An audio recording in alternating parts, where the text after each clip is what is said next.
If you're an avid hiker or would like to be, a simple lesson in reading a map with a compass could prevent you from misplacing yourself or others. And that's the lighter side of what could happen. Here's some basics. Alright, so the first thing we're going to do is lay our map down. Now, very important, if you're going to be traveling anywhere here going north, it's okay to have this direction of travel arrow pointing north. However, if you're going to be going from here to here, then you want to put the edge there. If you're going to be traveling west to east, you want the compass that way. If you're going to be traveling in a southerly direction from north to south, you put the direction of travel arrow this way. And that's what we're going to be doing. We're starting here at the end of Hunter Mountain Road, and we're locating this reservoir lake down here, which is south. Now it's very important that I have this lined up as such. The second thing is, I got my circles, I drew a little line, that's the direction I'm going to go. Now the next thing I'm going to do is align the grid marks within the dial, the scale, to match them up with these grid lines on the map. You've got horizontal and you've got vertical. Those are longitude and latitude marks. So I want mine to line up with those, and that's going to give me 190 degrees. Then I'm all set. Now I don't worry about the needle just yet. So I'm done with the map. Now what I'm going to do is make sure my red end of the needle is in the shed. Ergo, red in the shed. And I'm going to travel that mark, 190 degrees south. When I come back, I just follow this direction, 10 degrees. This is north. So we're going to be traveling at 190 degrees due south. And we're going to leave this dial as it is. We're not going to touch the dial. That'll throw off our course. So we close the lid, protect the dial, and we're good to go. It's very important to keep the red end of the needle within the shed. This will keep you on course. It's also important to have with you a few amenities such as spotting scope, water bottle, hiking knife, snacks, and a cell phone. Carrying the map along with you is probably a good idea in case you need to reference or double check your terrain. I know this area pretty well. If I didn't, I'd have had the map with me. The State Atlas is a great map for locating unknown parks or hiking trails in your area and serves as a good backup to have in the car. A topographical map, or topo, is more of a precise map for a specific area which displays different areas of the Earth's surface, such as mountain peaks and valleys. Nice place, isn't it? I know it's not my spot because this is a pond. The place I'm looking for happens after this curve and then proceeding 190 degrees south. This was on the map, but it's a lot smaller on the map. So I know that I had this one to pass, and then my other one is down there somewhere. All right. The infamous fork in the road.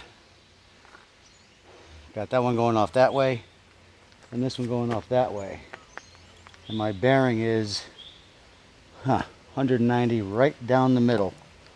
See that? Right there. Split it right off. What to do? What to do? Well,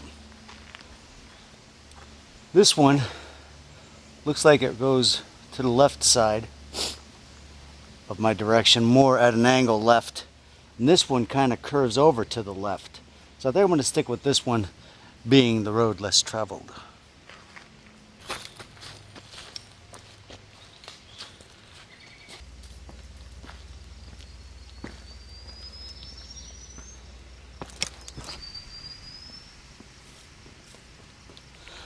Well, there's no water yet, but definitely water been through here. It's all eroded. Good journey. Constant bearing checks are vital for staying on course. Keep the compass handy and take a bearing every now and then. To take a bearing, hold the compass level and put the red in the shed, but don't touch that dial.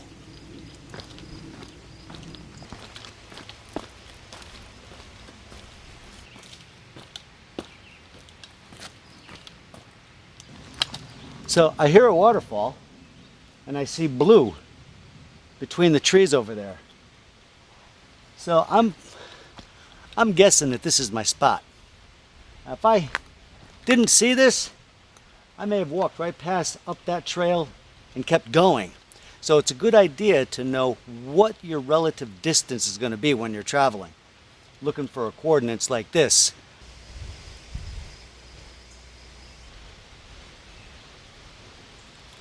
So, important lesson here. Don't forget to figure out the distance from your starting point to your location. Because these degrees, they'll keep going. So you got to find your target within, on the map grid, you got to estimate how many feet, how many yards, how many miles. So, this is good. We got it. Topo maps are constantly updated, revealing new trails, bridges, and the smallest of streams. One would have alerted me to this brook and the sharp turn into the woods, not to mention the aforementioned distance from parking space to destination.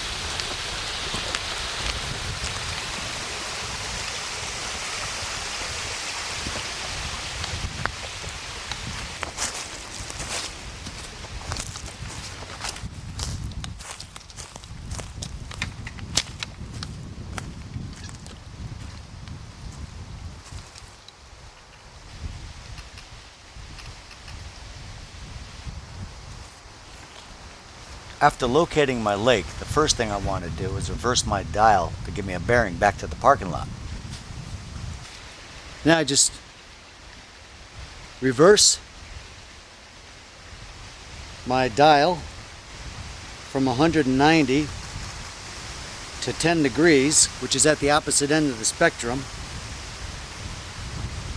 and follow a course, put the red in the shed, and follow a course 10 degrees north.